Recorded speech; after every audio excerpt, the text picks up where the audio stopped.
Bismillahirrahmanirrahim. Assalamualaikum warahmatullahi wabarakatuh. Waalaikumsalam warahmatullahi wabarakatuh. Waalaikumsalam warahmatullahi warahmatullahi wabarakatuh. Alhamdulillah binikmatihi tatimus solihah. Asyhadu an la ilaha illallah wahdahu la syarikalah.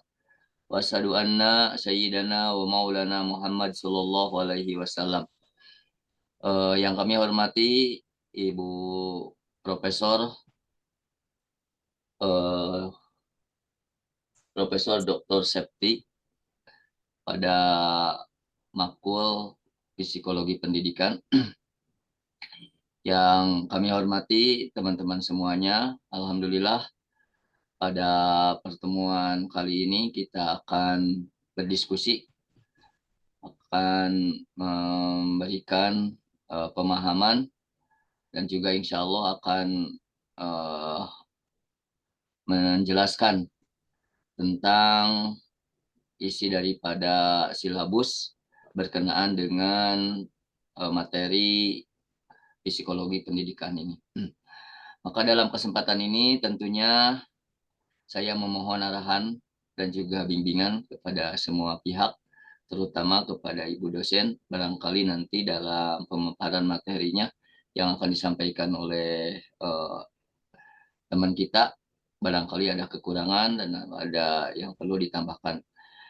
Untuk membuka acara ini, maka kita sama-sama memanjatkan doa basmalah bersama-sama. Bismillahirrahmanirrahim. Maka untuk menghemat waktu dan segala kesempatan, kami persilahkan kepada pemateri kita yang insya Allah akan disampaikan oleh Bapak Abdullah. Maka dengan itu, waktu dan kesempatan dipersilahkan. Bismillahirrahmanirrahim. Assalamualaikum warahmatullahi wabarakatuh. Waalaikumsalam warahmatullahi wabarakatuh. Bismillahirrahmanirrahim. Alhamdulillahirabbil alamin. Wa bihi nasta'inu ala umurid dunya waddin. Wassalatu wassalamu ala asyrafil anbiya wal mursalin sayyidina maulana Muhammadin wa ala alihi wa sahbihi ajma'in. Amma ba'du.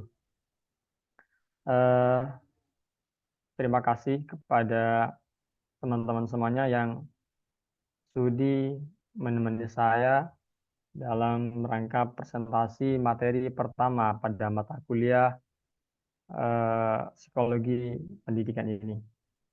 Dalam hal ini, saya memiliki tugas untuk menyampaikan materi tentang teori belajar dan pembelajaran serta implementasinya dalam perencanaan pembelajaran.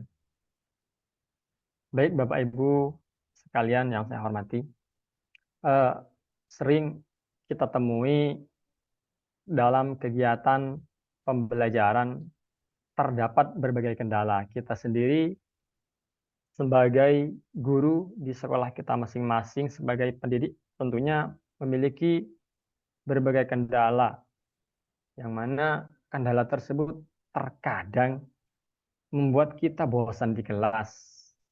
Bahkan tidak hanya kita yang bosan, termasuk juga siswa kita lebih bosan lagi daripada kita sendiri. Bapak dan Ibu sekalian, namun hal itu tentunya berangkat dari kekurangmampuan kita untuk membaca kondisi siswa, sehingga penguasaan kelas tidak bisa kita peroleh di sana. Oleh karena itu, Bapak dan Ibu sekalian, perlu kita belajar teori-teori pembelajaran, sehingga dengan demikian kita mampu menciptakan komunikasi dua arah antara guru dengan siswa. Komunikasi dari guru kepada siswa dan dari siswa kepada guru. Dengan kita memahami tentang teori belajar dengan baik, insya Allah kita dapat memaksimalkan proses pembelajaran serta dapat mencapai tujuan dari pembelajaran itu sendiri. Baik Bapak dan Ibu sekalian, sebelum saya mempresentasikan, saya perlu men-share screen materi yang akan kita bahas pada pertemuan kali ini. Bismillahirrahmanirrahim. Teori belajar dan penerapannya dalam pembelajaran. Pak dan Ibu sekalian,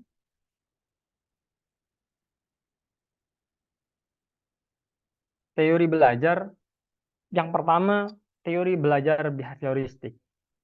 Dalam teori belajar behavioristik ini, belajar adalah proses di mana perilaku seseorang diubah melalui interaksi antara stimulus dari lingkungan dan respon individu peserta didik itu sendiri. Teori ini fokus pada tingkah laku yang diamati. Teori ini mengabaikan aspek-aspek kognitif seperti pemikiran, pentingnya hubungan antara stimulus dan respon, serta penggunaan reinforcement atau hukuman menegaskan bahwa belajar adalah perubahan perilaku hasil dari pengalaman dengan lingkungan.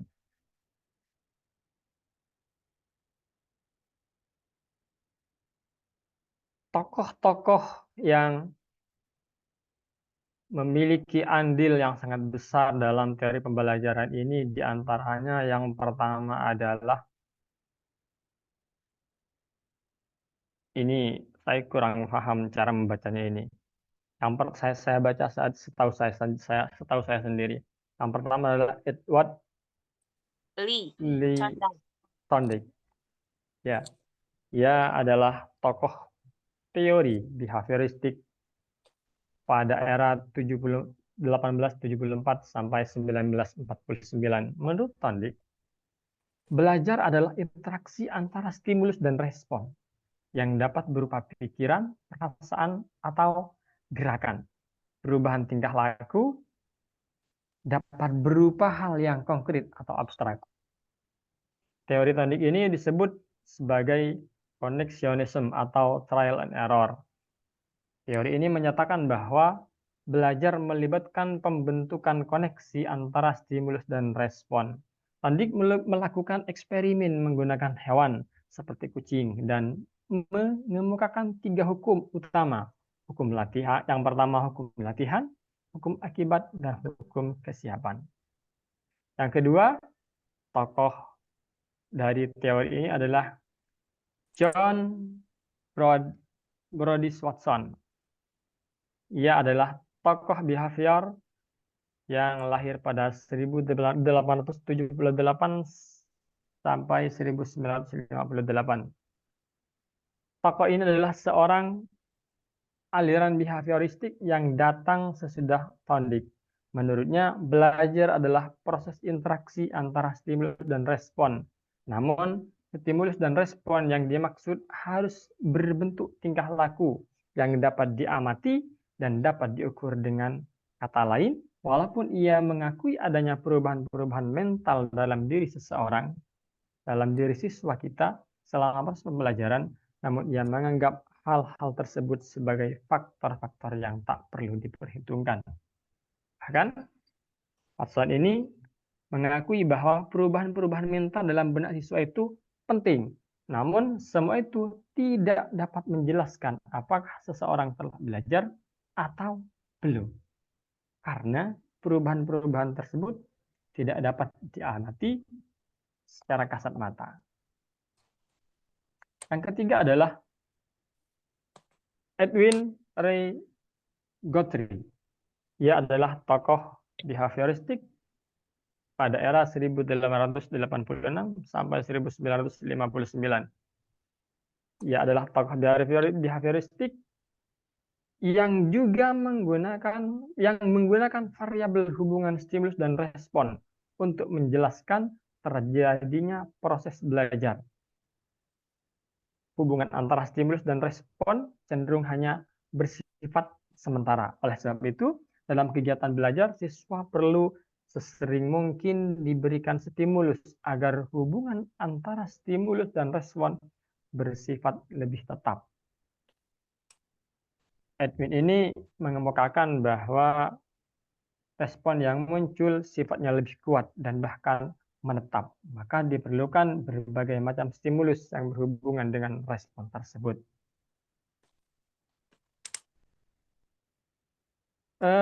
Edwin ini percaya bahwa hukuman memegang peran penting dalam proses belajar.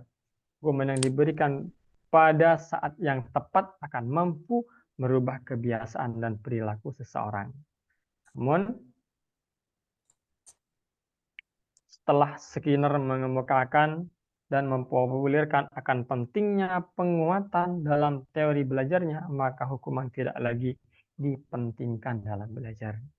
Yang keempat adalah tokoh behavior ini adalah B.F. Skinner.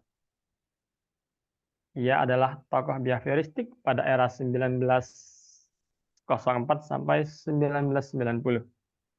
Skinner adalah seorang tokoh behavioristik terkemuka, menawarkan konsep-konsep yang mengungguli teori-teori sebelumnya dalam pemahaman tentang belajar. Kontribusinya dalam menjelaskan konsep belajar secara sederhana namun komprehensif, menyoroti pentingnya interaksi antara stimulus yang diberikan kepada individu dan respon yang dihasilkan. Skinner berpendapat bahwa respon yang timbul akan dipengaruhi oleh stimulus yang diterima, serta oleh konsekuensi-konsekuensi yang mengikuti respon tersebut. Bahkan, Skinner ini menegaskan bahwa mengandalkan perubahan mental untuk menjelaskan tingkah laku akan menambah kerumitan, karena setiap elemen tersebut memerlukan penjelasan lebih lanjut. Baik, Bapak Ibu, adapun implementasi dari teori ini dalam kegiatan pembelajaran, yang pertama adalah pemberian stimulus oleh guru. Maka guru memberikan stimulus atau merangsang siswa. Bagaimana siswa itu dapat merangsang respon atau memberikan tanggapan yang diinginkan. Stimulus ini dapat berupa instruksi, pertanyaan, atau tugas. Kemudian yang kedua adalah respon siswa yang diamati dan diukur. Siswa memberikan respon terhadap apa yang distimuluskan oleh seorang guru. Respon ini kemudian diamati dan respon itulah yang kemudian diukur untuk dievaluasi pemahaman dan kemajuan belajar siswa tersebut. Yang ketiga adalah penggunaan pengukuran dan observasi. Pentingnya pengukuran dalam mengamati perubahan perilaku menjadi faktor dalam implementasi teori ini. Guru menggunakan alat ukur untuk memantau perubahan dalam perilaku siswa seiring dengan proses pembelajaran. Kemudian adalah penggunaan penguatan. Penguatan digunakan untuk memperkuat respon atau tingkah laku yang diinginkan. Ini bisa berupa pujian, hadiah, atau umpan balik positif lainnya yang diberikan oleh guru sebagai respon terhadap perilaku yang diinginkan. Kemudian adalah peran lingkungan dalam pembelajaran. Teori ini menekankan bahwa lingkungan memiliki peran yang signifikan dalam membentuk perilaku individu. Oleh karena itu, lingkungan pembelajaran yang didesain dengan baik akan memfasilitasi proses belajar siswa. Kemudian adalah fokus pada perubahan perilaku. Implementasi dari teori behavioristik dalam kegiatan pembelajaran lebih difokuskan pada perubahan perilaku yang dapat diamati secara langsung. Guru berupaya untuk menciptakan kondisi yang memungkinkan terjadinya perubahan perilaku yang diinginkan pada seorang anak didik, kepada seorang siswa kita. Kemudian konsistensi dan keteraturan.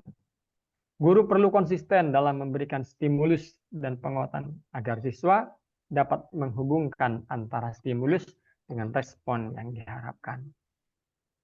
Baik, ini yang dapat saya sampaikan dari teori behavioristik ini. Kemudian kita pindah pada teori kognitivistik. Dalam teori kognitivistik ini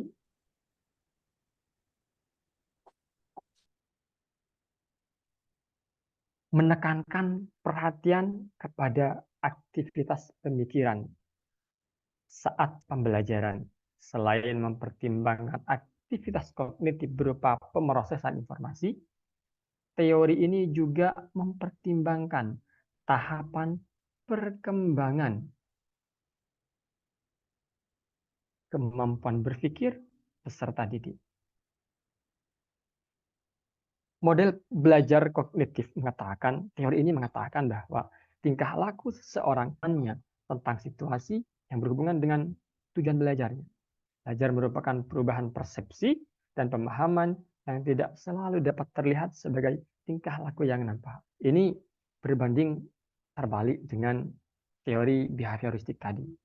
Kalau teori behavioristik itu mengenyampingkan perubahan-perubahan tingkah laku yang tidak dapat diukur, tapi berbeda dengan teori kognitif ini. Yang mana teori ini lebih menekankan pada proses pembelajarannya, pada perubahan tingkah laku yang nampak, perubahan tiap perubahan. Dalam teori ini, yang pertama adalah Jean Piaget. Jean Piaget ini adalah seorang tokoh psikologi kognitif yang memiliki pengaruh yang sangat besar pada pemikiran para pakar kognitif yang lain. Piaget ini mengatakan bahwa perkembangan kognitif merupakan suatu proses genetik, yaitu suatu proses yang didasarkan atas mekanisme biologis perkembangan sistem saraf. Dengan demikian, dengan semakin bertambahnya umur seseorang, maka makin kompleks susunan sel sarafnya dan makin meningkat pula kemampuannya. Ketika individu berkembang menuju kedewasaan, ia akan mengalami adaptasi biologis dengan lingkungannya yang akan menyebabkan adanya perubahan-perubahan kualitatif dalam struktur kognitifnya. Piaget ini melihat perkembangan kognitif sebagai sesuatu yang dapat didefinisikan secara kuantitatif, yang menyimpulkan bahwa perbedaan usia anak akan mempengaruhi perbedaan daya pikir atau kekuatan mentalnya secara kualitatif. Bahkan Piaget ini membagi beberapa tahapan-tahapan perkembangan anak, mulai dari umur 0 sampai 2 tahun, sampai 5 tahun, sampai 7 tahun, 12 tahun, sampai 18 tahun, dan seterusnya. Namun saya tidak akan membahas hal itu, karena nanti ada pembahasan khusus di pemateri-pemateri berikutnya. Kemudian, tokoh teori ini yang kedua adalah Jeremy Bruner. Bruner ini tokoh yang lahir pada 1915 dan hidup sampai 2016. Bruner ini menekankan adanya pengaruh kebudayaan terhadap tingkah laku seseorang. Teorinya disebut dengan free discovery learning. Dia mengatakan bahwa proses belajar akan berjalan dengan baik dan kreatif jika guru memberikan kesempatan kepada siswa untuk atau pemahaman melalui contoh-contoh yang dijumpai dalam kehidupan. Jika Piaget tadi menyatakan bahwa perkembangan kognitif sangat berpengaruh terhadap perkembangan bahasa seseorang, maka Bruner menyatakan bahwa perkembangan bahasa besar pengaruhnya terhadap perkembangan kognitif seseorang. Kemudian tokoh kognitif yang ketiga adalah David Ausubel.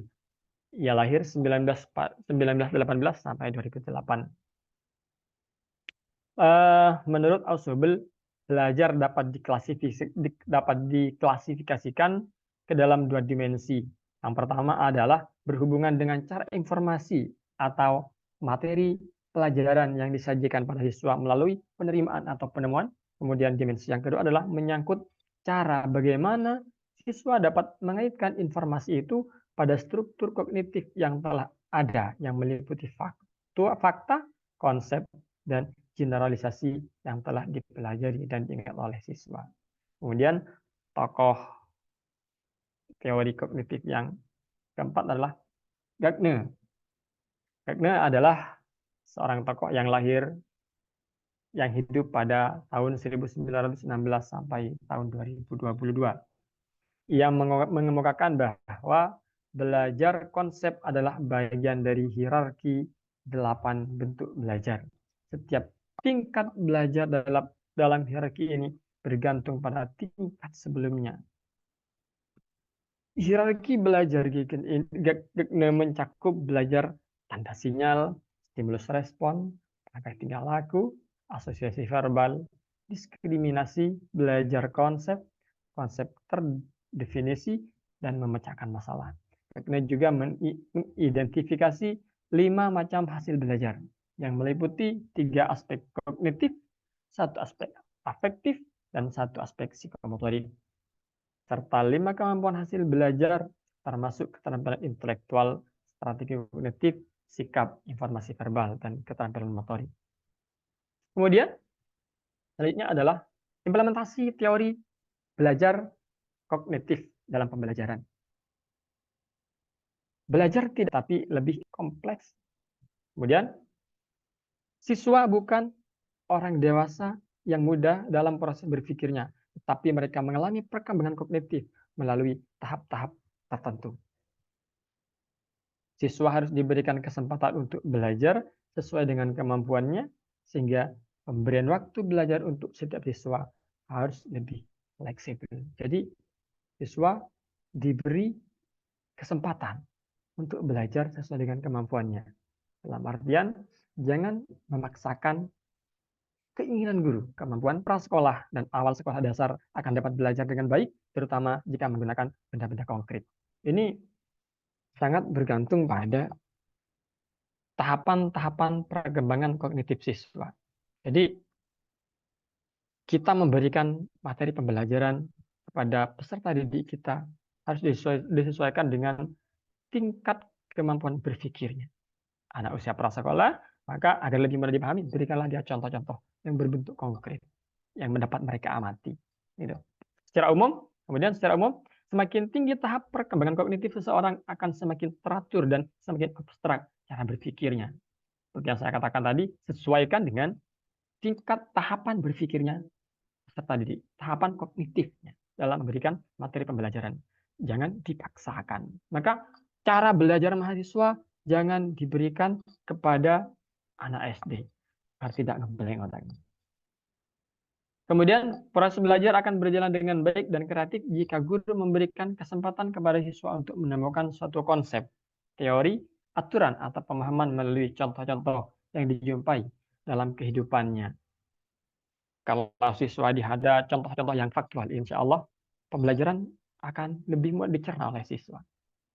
Karena itu perlu dalam merencanakan pembelajaran kita memperhatikan peristiwa yang ada, yang terjadi di lingkungan siswa, di antara siswa itu sendiri. Agar kenapa? Agar mereka lebih menyatu, agar mereka dapat lebih mudah mencerna contoh-contoh tersebut, sehingga pembelajaran. Kemudian perkembangan bahasa besar pengaruhnya terhadap perkembangan kognitif seorang anak. Penggunaan bahasa yang kita gunakan dalam pembelajaran itu perlu juga disesuaikan dengan kondisi siswa, kondisi anak didik kita. Penyusunan materi pelajaran harus diatur dari yang sudah diketahui menuju kepada yang baru, dari yang sederhana menuju kepada yang kompleks, dan dari yang mudah menuju kepada yang sulit. Ini harus, artinya dalam penyusunan materi pembelajaran disusun dari yang kecil ke yang besar. Kalau dari yang besar dulu baru yang kecil, maka kemungkinan akan sakit kepala ini siswanya nanti. Kemudian, belajar memahami akan lebih bermakna daripada belajar menghafal. Kita perlu mengarahkan siswa untuk memahami, bukan hanya menghafal. Karena kalau cuma menghafal, bisa saja siswa tidak paham. Ketika dihadapkan pada contoh-contoh yang lebih faktual, kemungkinan mereka tidak mampu memahami, tidak mampu mengkolaborasikan antara materi yang ada dengan contoh yang disajikan. Kemudian adanya perbedaan individu pada diri siswa perlu diperhatikan karena faktor ini sangat mempengaruhi keberhasilan belajar siswa. Maka perlu kita menaruh perhatian pada perbedaan-perbedaan individu yang ada. Karena termasuk kita sendiri dengan Bapak Ibu sekalian, saya dengan Bapak dan Ibu sekalian, tidak memiliki kemampuan yang sama dalam mencerna pembelajaran, dalam mencerna perkuliahan yang disampaikan oleh dosen. Oleh karena itu, kita sebagai guru harus pintar-pintar mencari celah, harus pintar-pintar menempatkan diri. Bagaimana siswa itu mampu memahami kita dari keseluruhan. Kita harus pintar-pintar mengolah kelas. Bagaimana dari berbagai macam perbedaan yang ada di dalam kelas, semuanya dapat kita sentuh. Baik, kita pindah pada teori belajar humanistik. Teori belajar humanistik ini berangkat dari aliran humanisme sebagai reaksi atas aliran behaviorisme. Kalau tadi aliran behaviorisme ini bahan uji cobanya adalah hewan, ini bertentangan dengan teori humanistik. Teori humanistik ini sebagai respon atas teori behaviorisme. Teori humanistik ini berusaha memahami perilaku belajar dari sudut pandang pelakunya, bukan dari sudut pandang pengamatnya.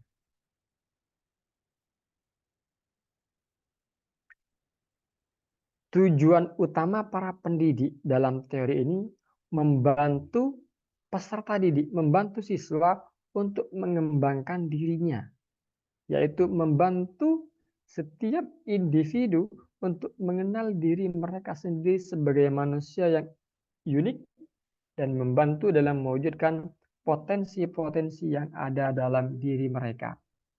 Kemungkinan saya sendiri lebih lebih sering menemukan teori humanistik ini dalam kurikulum Merdeka yang telah dijalankan 2 tahun ini di sekolah saya sendiri. Karena di sana siswa diarahkan bagaimana mereka belajar sesuai kemampuannya.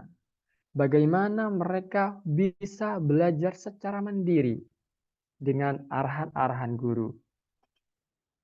Bukan memaksakan siswa belajar sesuatu yang diinginkan oleh guru, tetapi disesuaikan dengan kemampuan siswa itu sendiri. Dalam teori humanistik ini, belajar harus berhulu dan muara pada siswa itu sendiri sebagai manusia. Meskipun teori ini sangat menekankan pentingnya isi dari proses belajar, dalam kenyataannya teori ini lebih banyak berbicara tentang pendidikan dan proses belajar dalam bentuknya yang paling ideal, bukan pada belajar seperti apa adanya, sebagaimana apa yang bisa kita amati dalam dunia keseharian kita. Kemudian tokoh-tokoh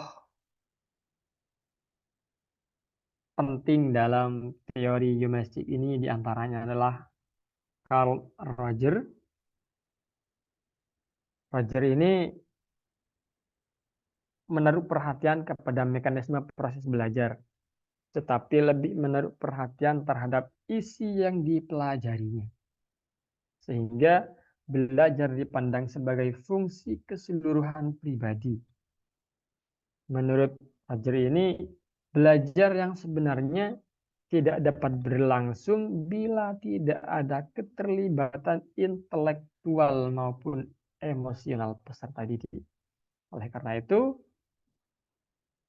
dalam teori ini, motivasi belajar harus bersumber pada diri peserta didik. Karena Roger ini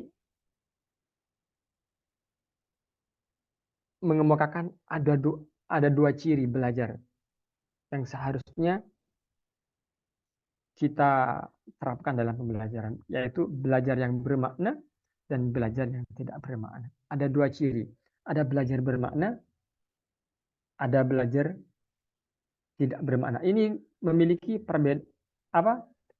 Belajar bermakna ini sangat dibedakan oleh Roger ini. Roger ini membedakan dua ciri ini. Ada belajar bermakna dan belajar yang tidak bermakna.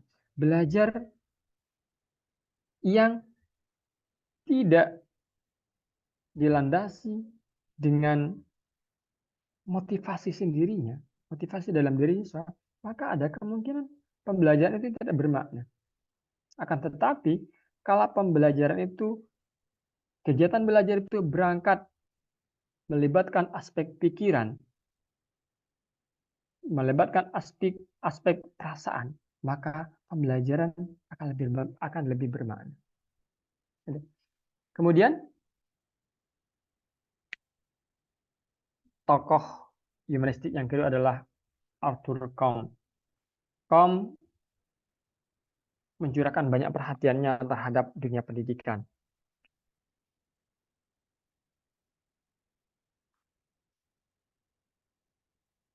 Comte ini memiliki konsep dasar yang sering digunakan dan Comte ini memiliki konsep dasar yang sering digunakan dan belajar terjadi bila mempunyai arti bagi individu. Guru tidak bisa memaksakan materi yang tidak disukai atau tidak relevan dengan kehidupan mereka. Ketidakberhasilan siswa pada mata pelajaran tertentu bukan karena bodoh, akan tetapi karena ia terpaksa dan merasa tidak ada alasan penting baginya harus mempelajarinya. Perilaku buruk itu tidak lain adalah ketidakmampuan seseorang untuk melakukan sesuatu yang tidak akan memberikan kepuasan baginya. Kemudian ada Abraham Maslow. Abraham Maslow ini mengemukakan bahwa individu berperilaku dalam upaya untuk memenuhi kebutuhan yang bersifat hierarkis. Kemudian implementasi teori ini dalam kegiatan pembelajaran di antaranya adalah merumuskan tujuan belajar yang jelas, mengusahakan partisipasi aktif siswa melalui kontrak belajar yang bersifat jelas, jujur, dan positif, mendorong siswa untuk mengembangkan kesanggupan siswa untuk belajar atau inisiatif tersendiri, mendorong siswa untuk peka berpikir kritis. Siswa diberi keleluasaan mengemukakan pendapat, memilih pilihannya sendiri, melakukan apa yang diinginkan, dan menanggung risiko dari perilaku yang ditunjukkan. Guru menerima keadaan masing-masing siswa apa adanya, kemudian menawarkan kesempatan kepada siswa untuk maju. Kemudian yang terakhir adalah teori konstruktivistik. Teori belajar konstruktivisme ini adalah sebuah teori yang memberikan kebebasan terhadap manusia yang ingin belajar atau mencari kebutuhannya dengan kemampuan menemukan keinginan atau kebutuhannya tersebut dengan bantuan orang lain. Sehingga teori ini memberikan keaktifan terhadap seseorang untuk belajar menemukan sendiri kompetensi, pengetahuan atau teknologi dan hal lain yang diperlukan untuk mengembangkan dirinya sendiri. Dalam artian pengetahuannya dibangun sendiri oleh siswa dengan bantuan seorang tutor atau guru. Proses mengkonstruksi pengetahuan dalam teori ini, manusia dapat mengetahui sesuatu dengan menggunakan inderanya melalui interaksinya dengan objek dan lingkungan, misalnya dengan melihat, mendengar, menjamah, membau, atau merasakan. Seseorang dapat mengetahui sesuatu. Pengetahuan bukanlah sesuatu yang sudah ditentukan, melainkan sesuatu yang dihasilkan dari proses pembentukan. Semakin banyak seorang berinteraksi dengan objek dan lingkungannya, maka pengetahuan dan pemahamannya akan objek dan lingkungan tersebut akan meningkat dan lebih rinci. Proses belajar menurut teori konstruktivistik adalah secara konseptual proses belajar jika dipandang dari pendekatan konstruktivistik bukan sebagai proses informasi yang berlangsung satu arah dari luar ke dalam diri siswa, melainkan sebagai pemberian makna oleh siswa kepada pengalamannya melalui proses asimilasi dan akomodasi yang bermuara pada pemutakhiran struktur kognitifnya.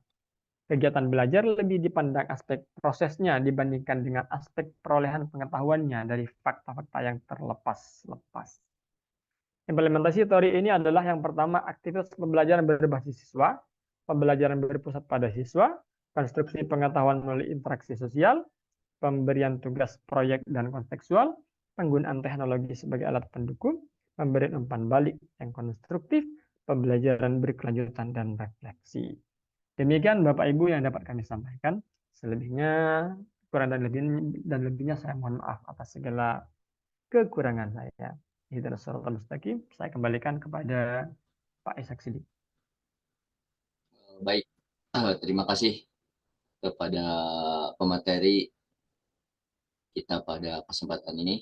Alhamdulillah, Masya Allah, ternyata ilmu pengetahuan juga banyak perkembangannya. Sehingga dalam pembahasan kita kali ini, banyak para tokoh-tokoh dan juga teori-teori yang dikemukakan, sehingga menjadi tolak ukur atau bahan untuk kita dalam meningkatkan kapasitas kita sebagai guru ataupun menggali potensi-potensi yang ada di peserta didik kita. Terima kasih pada pemateri yang telah menyampaikan dalam hal ini. Insya Allah nanti sesi tanya jawab kita buka dua sesi. Yang sesi pertama kita buka 2 pertanyaan. Silakan untuk pemateri dipersiapkan dan juga yang mau bertanya dipersilahkan. Lalu silakan lalu untuk apa yang sudah disampaikan sama Pak pemateri kita, walaupun ada yang disanggah ataupun yang ditambahkan, silakan Pak lalu Abdul Hafiz. Terima kasih Pak Ketua. Terima kasih juga kepada Pak Abdul Wahid selaku pemateri dari materi tentang teori pendidikan ini. Tadi sudah dijelaskan panjang lebar terkait dengan teori-teori baik itu behavioristik, kemudian kognitif, dan seterusnya itu. Nah, kalau kita berbicara dalam konteks negara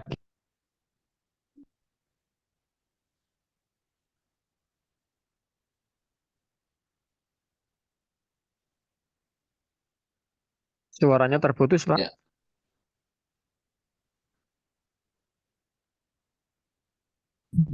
Kira-kira kalau kita berbicara dalam konteks Indonesia, negara kita ini, kira-kira ini Pak, apakah teori-teori ini semuanya sudah diakomodasi, sudah diimplementasikan di dalam pendidikan kita, dalam kurikulum kita, atau bagaimana? Apa sebagian saja menurut pandangan Bapak seperti apa? Kira-kira begitu. Terima kasih. Ya, baik.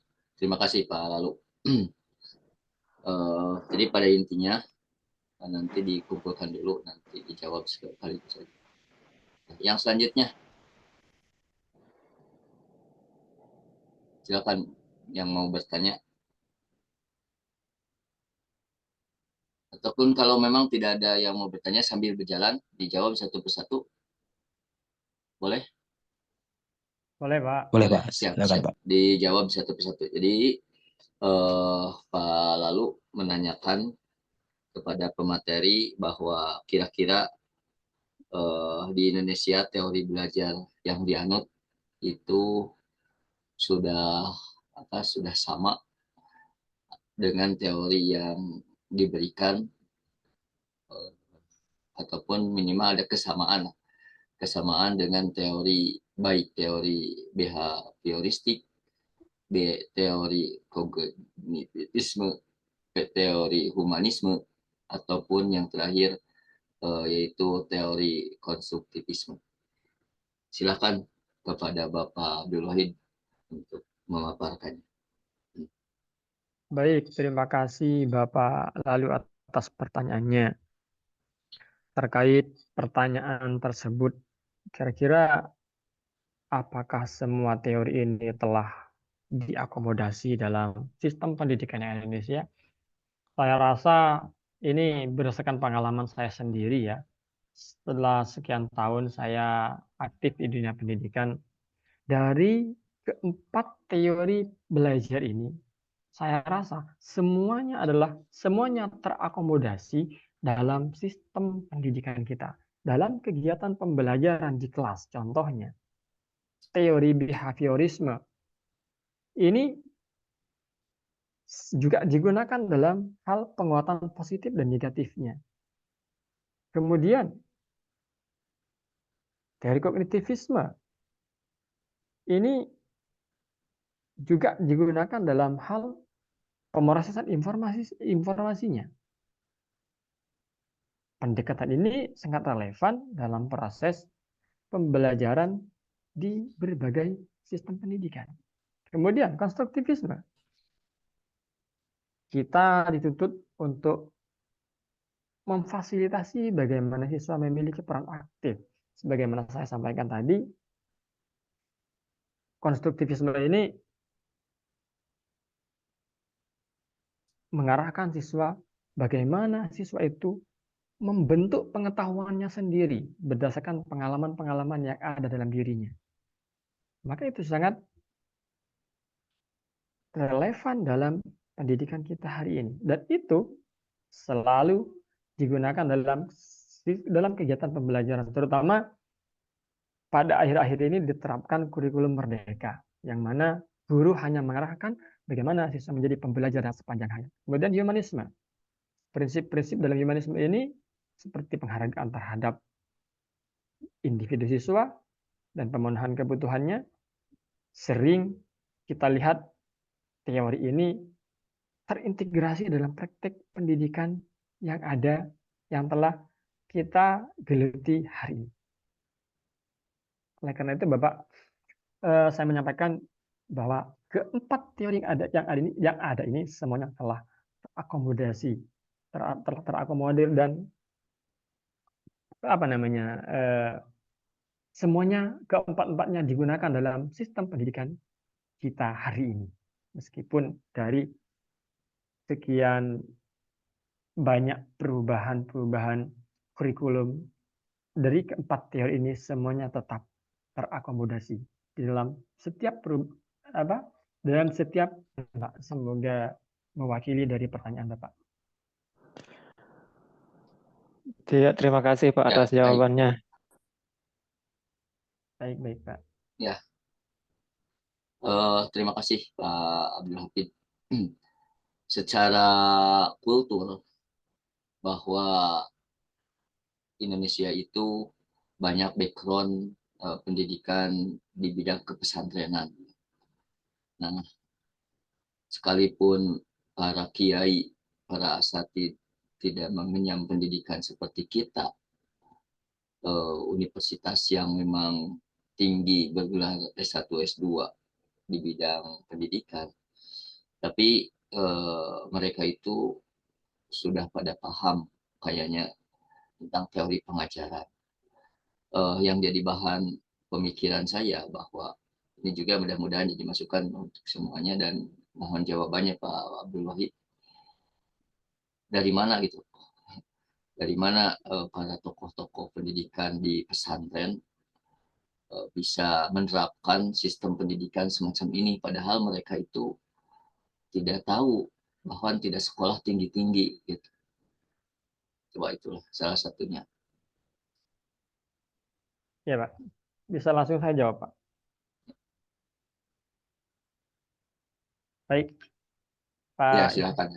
Baik Pak Ishak, terima kasih atas pertanyaannya. Kalau berbicara guru-guru kita, guru-guru pesantren, para kiai dan ulama, mereka tidak memiliki teori-teori dalam memberikan pendidikan kepada santri-santrinya. Tidak usah jauh-jauh kepada seorang kiai, Bapak. Saya saja masih baru tahu bahwa ternyata teori pembelajaran ada yang seperti ini itu. Jadi saya dari dulu itu ngajar-ngajarnya asal-asalan, Pak.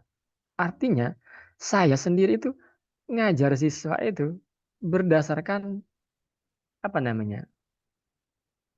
Pengalaman, berdasarkan percobaan-percobaan. Siswa dicoba diberi metode seperti ini. Kalau sukses dilanjutkan, kalau tidak saya ganti. Artinya pendapat saya pribadi, guru-guru ulama-ulama pesantren yang tidak memiliki pendidikan yang seperti kita pelajari hari ini, menurut saya pribadi, itu dilakukan berdasarkan pengalaman-pengalamannya. Karena kita tahu sendiri, guru-guru di pesantren itu lumayan lamanya, cukup lama mengenyam dunia pendidikan. Sehingga tanpa harus belajar teori pendidikan, beliau-beliau itu tahu seperti apa yang tepat untuk santrinya, begitu Pak. Ya Pak, sedikit yang dapat saya sampaikan hanya ini Pak. Saya kembalikan Pak Ishak. Ya, terima kasih, terima kasih. Silahkan yang selanjutnya Bu Umi. Yang Bu Umi waktu dan kesempatannya.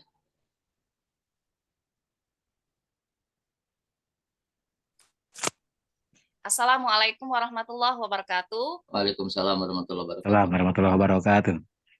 Yang terhormat Ibu Profesor, Dosen Pembimbing Mata Kuliah Psikologi Pendidikan, dan yang terhormat Bapak Moderator, serta yang terhormat Bapak Pemakala dan narasumber kita, pemateri pada malam hari ini, serta teman-teman sekalian yang saya banggakan.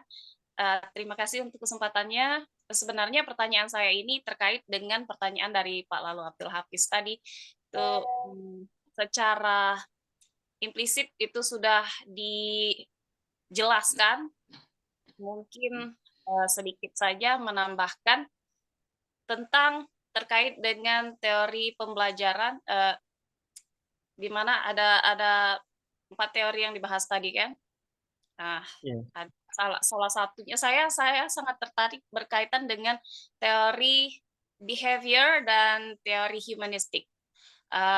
Menurut saya kedua teori ini sebenarnya ini bukan pertanyaan karena tadi sudah dijelaskan secara tidak langsung oleh Pak Abdul Wahid pertanyaan saya ini. Jadi saya langsung menangkap bahwasanya beliau sangat setuju bahwasanya humanistik dan behavior itu sangat relevan dengan sistem pendidikan ranah pendidikan yang ada yang dianut ya ini kan.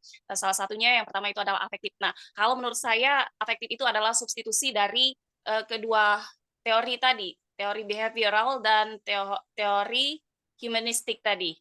Mungkin nanti lebih jelas lagi atau ada teman yang menyanggah mungkin, karena menurut saya apa-apa yang dijelaskan dalam teori tersebut, yang diterangkan dalam teori tersebut itu sangat-sangat relevan karena berkaitan dengan sikap dan perilaku secara psikologis individu dari baik dari siswa itu maupun pendidik.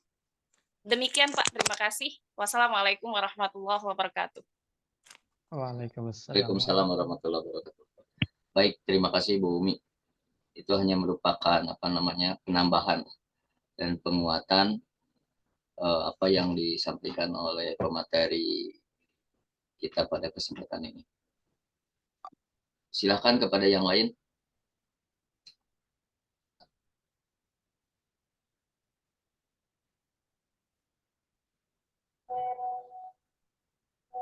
Ya, kalau memang tidak ada yang ditanyakan, kita simpulkan aja lah pada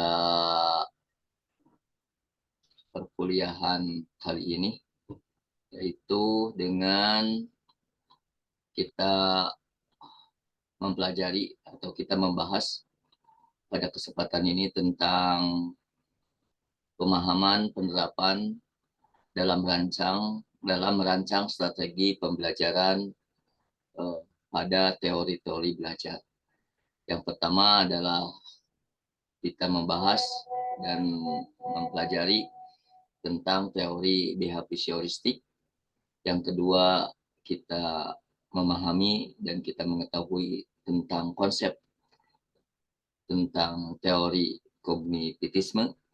Yang ketiga, tentang teori humanisme. Dan yang keempat, konstruktivisme. Itu materi yang kita bahas pada pertemuan kali ini. Yang pertama, kami mengucapkan banyak terima kasih kepada pemateri. Yang selanjutnya, kami juga mohon arahan dan juga mohon bimbingan kepada Ibu Prof atas makalah ataupun paparan yang disampaikan melalui Zoom kali ini. Dengan segala hormat kepada semuanya, kita tutup dengan mengucapkan hamdalah bersama-sama. Alhamdulillahirabbil alamin. Alhamdulillahirabbil alamin. Assalamualaikum warahmatullahi Alhamdulillahirabbil alamin. wabarakatuh.